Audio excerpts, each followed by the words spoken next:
Excelente día, contadores. CADEFI les da la más cordial bienvenida al curso presencial de este día. El tema que analizaremos el día de hoy será Declaración Anual de Personas Físicas. Si no sabes presentar correctamente la Declaración Anual de Personas Físicas, en este curso aprenderás el llenado campo por campo de la Declaración Anual de las Personas Físicas. Incluye todos los regímenes y la combinación de alguno de estos de manera práctica y sencilla. Evita errores que posteriormente te impidan, en algunos casos, la devolución en forma automática de los saldos a favor. Demos la bienvenida al expositor de este día, el licenciado en Contabilidad y especialista fiscal, Miguel Ángel Suárez Amador. Disfruta de tu capacitación. Iniciamos. Bien, pues muy buenos días a todos. Pues les damos la bienvenida a este taller en el que vamos a revisar el cálculo y la presentación de esta declaración anual para las personas físicas. Entonces, pues bueno, ya saben mi nombre es Miguel Ángel Suárez. Cualquier pregunta, duda o comentario, por favor me lo pueden hacer saber en ese momento para que no nos esperemos hasta el final, porque como la vez pasada, a las 2 me echo a correr y casi nadie me alcanza para contestar las preguntas. Entonces, todas las preguntas que quieran, no me echo a correr, en verdad, me quedo más tiempo, pero bueno, es para que se animen a preguntar durante todo el curso. Entonces, vamos a analizar todos los 9 capítulos que corresponde a esta declaración anual, o esta declaración que hay que presentar todas las personas físicas obligadas y aquellas que deciden también hacerlo cuando no están obligadas a ello. Y pues bueno, vamos a analizar, como les comentaba, los 9 capítulos que están en el título 4 de la ley, para que, pues bueno, de alguna manera ustedes como contadores, como personas físicas que van a presentar seguramente 1, 2 o muchas declaraciones, pues las puedan presentar pues lo más correctamente para que no tengan ningún problema en la devolución, que yo creo que es algo de lo que pues orilla a que las personas físicas presenten su declaración anual. Tenemos por ahí algunas facilidades. Vamos a hablar de un anteproyecto de la resolución miscelánea, la regla 3.17.12, que por ahí da facilidad para aquellas personas físicas que únicamente tienen salarios, intereses de hasta 20,000 pesos nominales, puedan ellos solicitar, puedan no presentar su declaración anual estando obligados, y por ello no se entienda que han incumplido con alguna disposición fiscal. Entonces la vamos a platicar más adelante.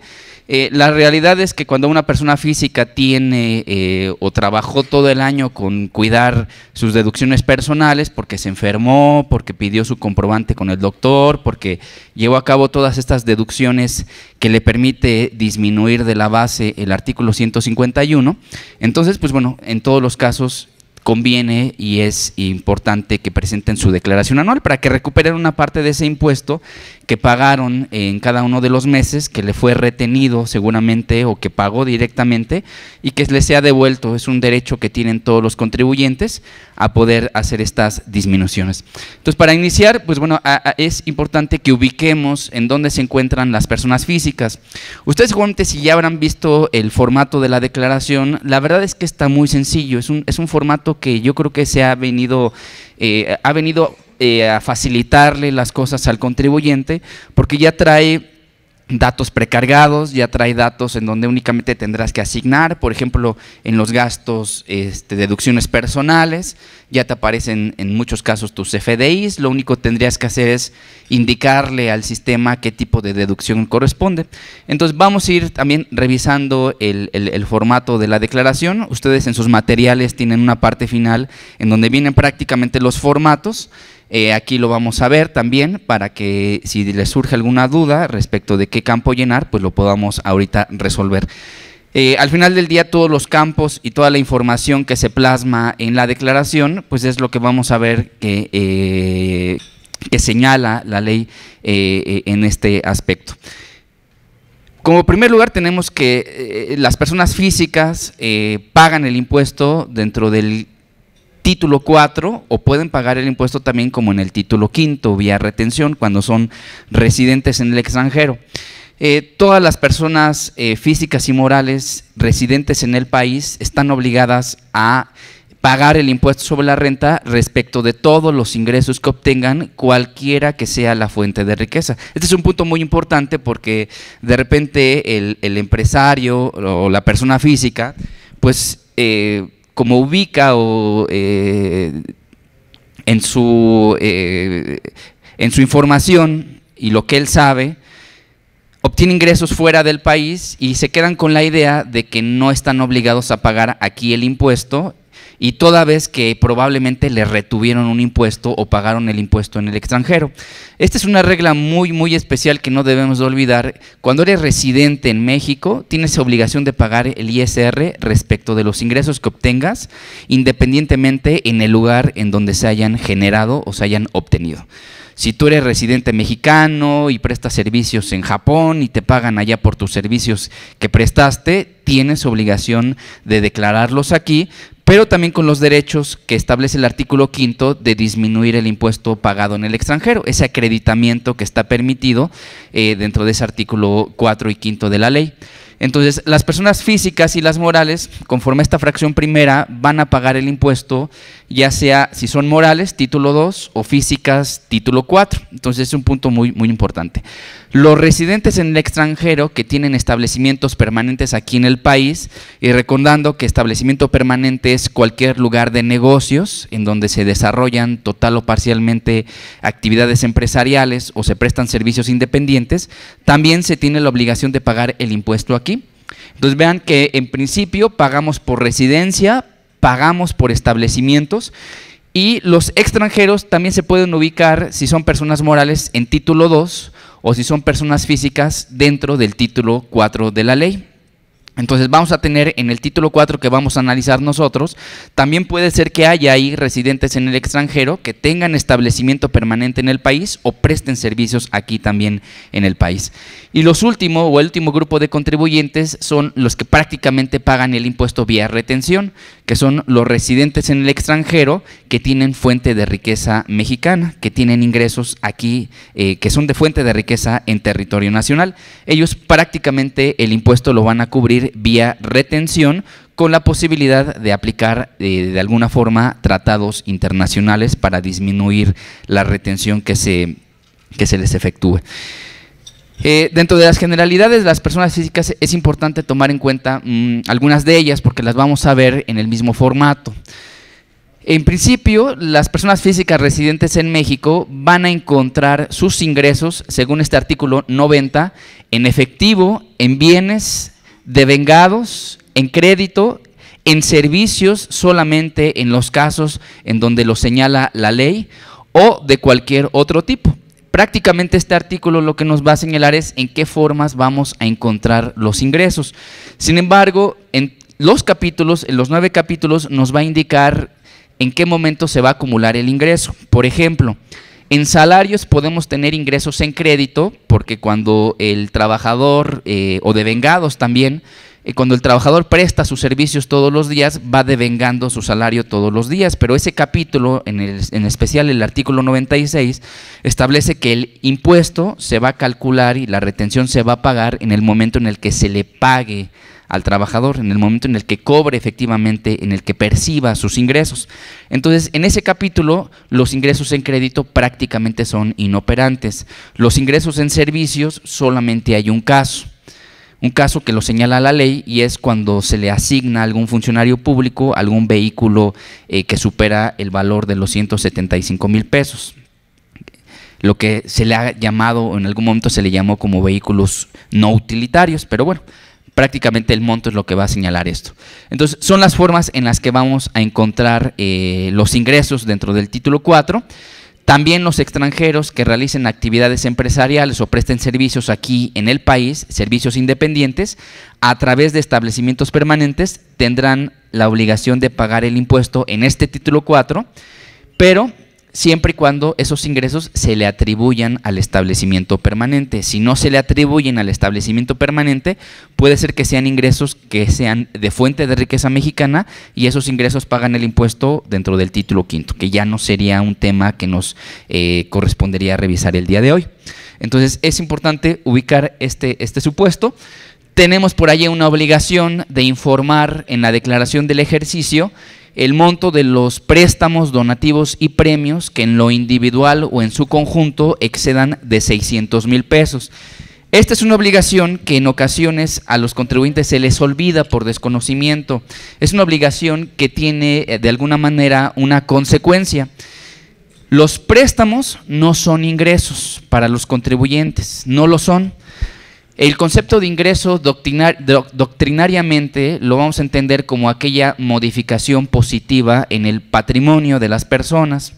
Un préstamo, ubiquemos por ejemplo la técnica contable, lo que ocurre es que incrementa el activo, pero también incrementa el pasivo. No hay una modificación en el patrimonio que sería el capital, pero si no se informa, estando obligando a ello, la ley establece que se considerará un ingreso gravado dentro del capítulo 9.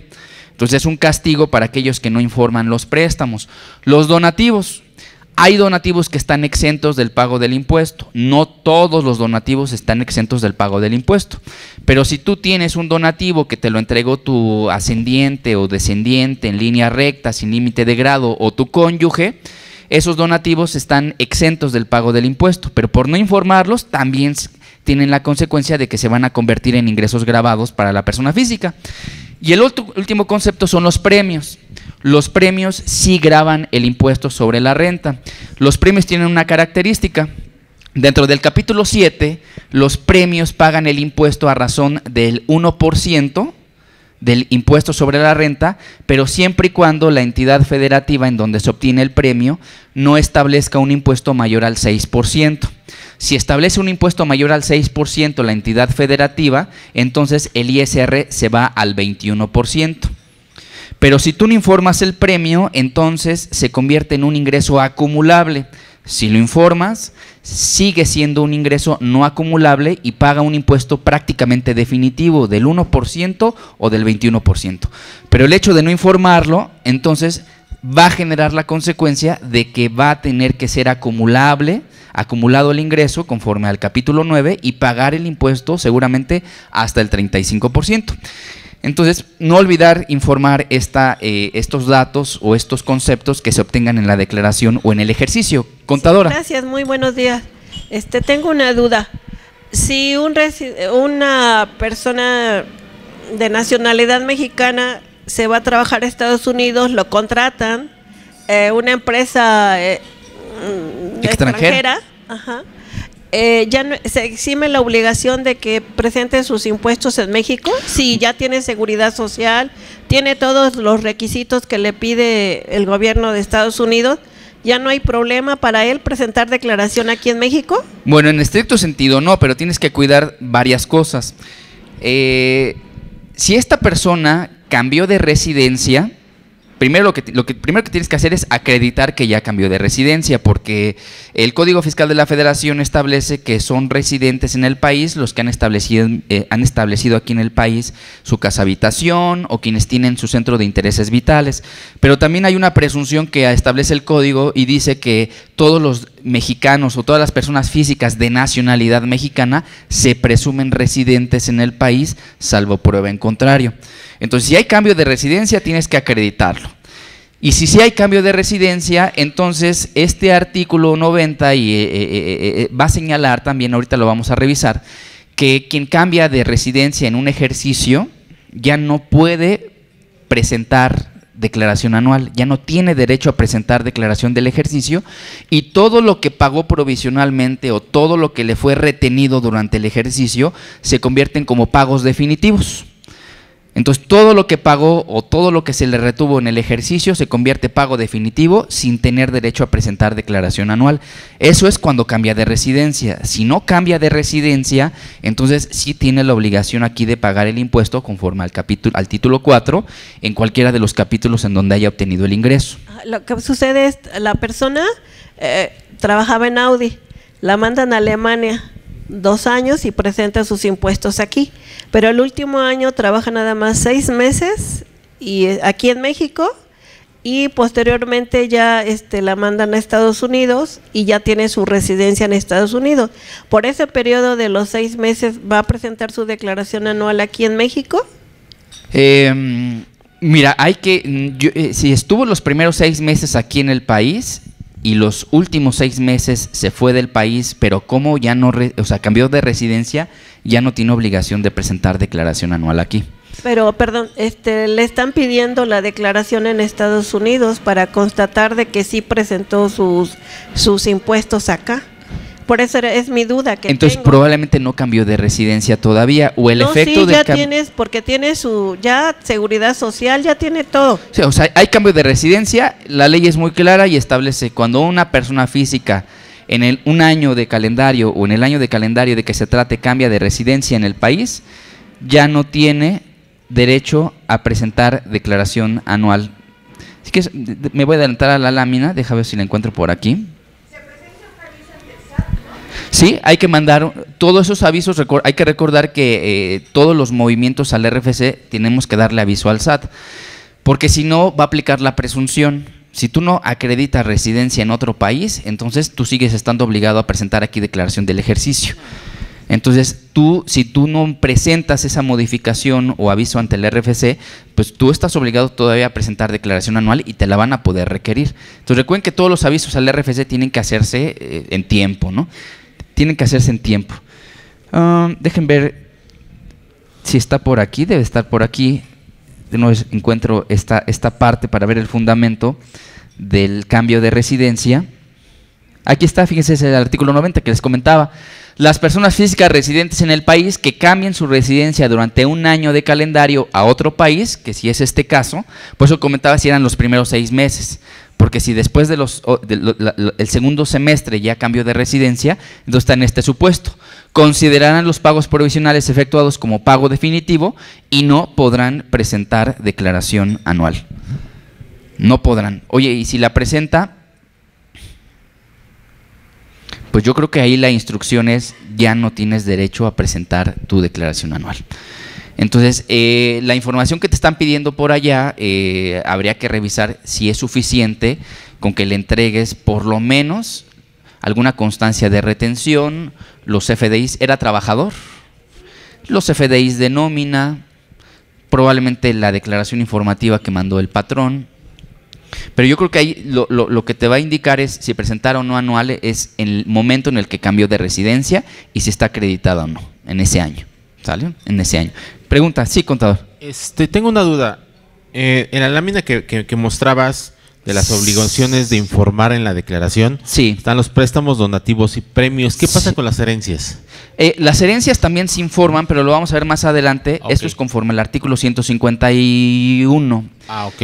Ahí ese artículo 151, 152 establece que cuando la persona física obtiene ingresos exentos por concepto de herencias, legados, venta de casa, habitación y viáticos mayores a 500,000 pesos en el ejercicio, hay obligación de informarlos en la declaración del ejercicio, pero no está aquí en el artículo 90, sino está en el artículo de la declaración anual, en el capítulo de la declaración anual, pero sí hay obligación de informarlo. Sí, porque sí lo he visto en la declaración. Digo, ahorita la verdad no he visto el formato del 2016, pero años anteriores sí venía. Sí lo está, y de hecho aquí lo traigo porque hay una situación que a lo mejor a ustedes les ha ocurrido, les va a ocurrir.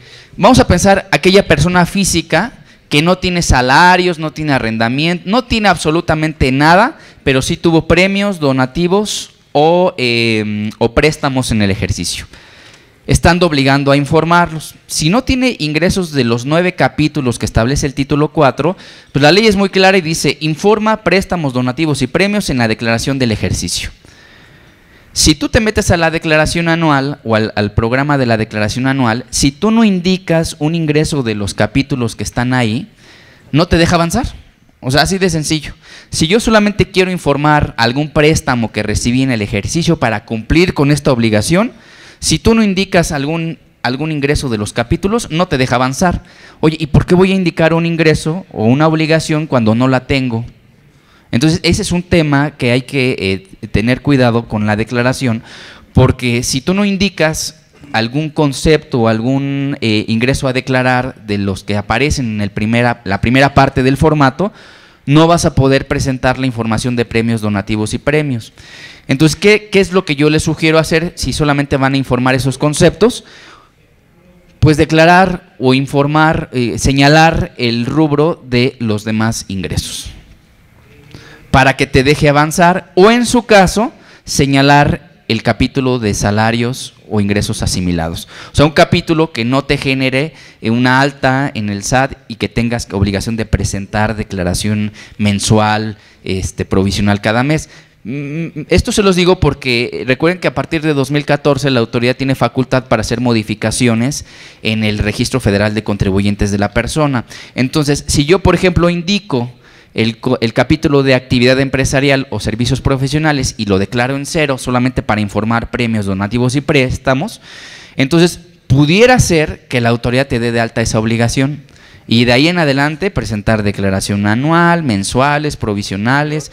Entonces, si tú señalas un capítulo, por ejemplo, de los demás ingresos o salarios, en donde no hay obligación de presentar declaración mensual, ni de IVA, ni de renta, pues no vas a tener problema si te dan de alta la obligación, si te la dan de alta. Yo les sugiero que lo declaren en los demás ingresos.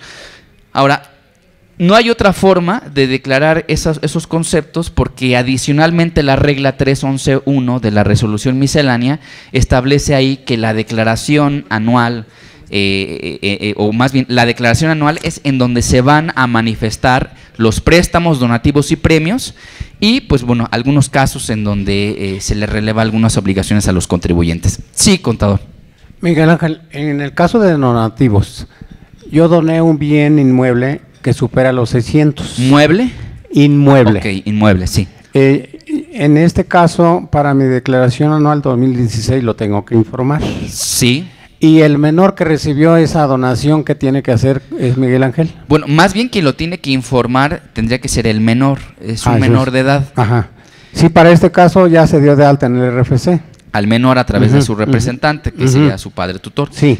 Él es el que lo tiene que informar a través de su representante. Seguramente ya tendrás la clave del menor, pero quien va a hacer el trámite y quien lo va a presentar es el tutor, pero lo tienes que informar. Si ustedes ven aquí, la ley no dice los menores de edad no están obligados a declarar. Sí, por supuesto que un menor puede obtener ingresos. Vean, por ejemplo, los comerciales de bueno, tan es así que pañales. Que el notario pidió que se inscribiera en el RFC. Por supuesto, por supuesto. El menor es sujeto de derechos y obligaciones, solamente que él en ese momento es un incapaz todavía. O sea, no tiene ahorita capacidad de ejercicio, tiene capacidad de goce, pero su capacidad de ejercicio lo va a hacer a través de sus representantes. El menor de edad puede recibir donaciones, puede recibir herencias, puede recibir legados, puede obtener ingresos. Por ejemplo, ¿quién prestó el servicio en el comercial de Gerber cuando están ahí los chamaquitos? Pues no fue el papá, fueron los niños, solamente que ellos declaran a través de sus representantes. Cuando tengan 18 años, pues ya le pedirán cuentas a su padre, tutor o quien ejerció la patria potestad. Oye, ¿qué hiciste con la lana que me gané en los comerciales o con mi herencia o donación que me dejan? Ya será otro aspecto ahí jurídico que tendrán que revisar, pero sí lo tiene que informar el menor, el pequeño. Y más si el notario informó, ¿sale? Contadora. Ay, sí, buenos días. Bueno, es un papá que mantiene a sus 3 hijas, les deposita cada mes, 2 sí trabajan, 1 no. ¿Tenemos que reportarlo como donación? Mira, y lo que pasa es que mucho va a depender en qué concepto les esté dando esa ayuda. Recuerden que todo lo que hacemos en esta vida le tenemos que poner nombre y apellido. O sea, esa transferencia pudiera ser que es el pago de un servicio. A lo mejor es el pago de un servicio. Oye, mija, pues a lo mejor lavas muy bien la ropa, lavas muy bien los trastes, la que no trabaja a lo mejor, y ahí está, ¿no? No, pero ya son casadas. Ok, entonces no es un servicio. Estoy exagerando, ¿eh? Sí, no, yo soy muy exagerado en mis ejemplos. Por eso hay que ponerle apellido. Oye, no es prestación de servicios, no es un pago de servicios. ¿Es un donativo? Pues eso, son sus hijas. ¿O es un alimento? Porque pudiera ser que sea un alimento. ¿El papá está obligado a darle alimentos a las hijas? ¿Qué edad tienen? por No, ejemplo. pues ya 34 años, 33. Ya tienen un oficio o una profesión adecuada a su edad y a su sexo, como dice el Código Civil. O sea, el papá ya cumplió con su obligación alimentaria. Ujú. Sí, pero de todos modos les Yo da. creo que a esa edad ya la cumplió, ¿están de acuerdo? Ya a esa edad ya la cumplió. Que les deba es otro rollo. Aunque no Pero les yo creo que en alcanza, ese pues les momento da. ya les, o a lo mejor se los debe, pudiera ser No, que de no, los, bueno, no es el caso. desde que nacieron hasta que tenían 15 años no les dio y a lo mejor les está pagando eso que No, les pero debe. no es el caso. No es el Entonces, caso. Nada más quiero saber si lo tengo que reportar. El concepto lo va a definir. Si es un alimento, no lo tienes que reportar porque es un ingreso exento. Ajá. El artículo 93 en la fracción, si no mal recuerdo, la 26, ahí establece que están exentos del pago del impuesto los ingresos que obtienen las personas físicas Pero cuando al final están tienen. exentos, ¿no? Porque es en línea recta, ¿no? Son sus hijas. El donativo, sí. O sea, bueno, lo que les da, que lo teníamos que llamar como donativo, porque nunca lo regresan, ¿no? O sea, es para, pues ahora sí que para que lo gasten, ¿no? Entonces, yo nada más mi duda es si hay que llevar un control y reportarlo como un donativo, que al final nada más es un informativo. Sí, si superan en el ejercicio más de 600,000 pesos, más préstamos, más premios, sí lo tienes que informar, pero sí es donativo. Perfecto, sí. Aquí también lo más adecuado, y qué bueno que haces la pregunta, es que se tenga un documento de ese concepto que se está entregando, porque pudiera ser que la autoridad llegue y presuma que a lo mejor el donativo que le hizo al papá a la hija fue más de 1,000,000 de pesos, o pongan 300,000 pesos. Le va a preguntar qué es. Pues es un donativo. Enséñame el contrato. Oye, no hay contrato. Entonces yo presumo que es ingreso. Demuéstrame que es un donativo. Puede ser un contrato anual. Yo te sugeriría que lo hicieras al principio de año, señalando que cada periodo se va a obligar a entregarle el papá un determinado donativo. Yo creo que ahí la formalidad la tendrías que revisar muy bien con el notario y con el abogado, porque hay que recordar que el Código Civil establece que los donativos de 1 peso, de 0.01 hasta 500 pesos, pueden ser verbales. De 500 pesos a 5,000 pesos tienen que ser por escrito, o sea, con contrato. Y de 5,000 pesos en adelante, pues hay que ir con notario para que se le vea escritura pública ese donativo. Es un requisito de forma, no es un requisito que lo invalide, pero hay que hacer las cosas como debe de ser para que no tengamos problemas. ¿Me va a costar ir con el notario? Sí, pero le vas a dar seguridad a la persona, ¿ok?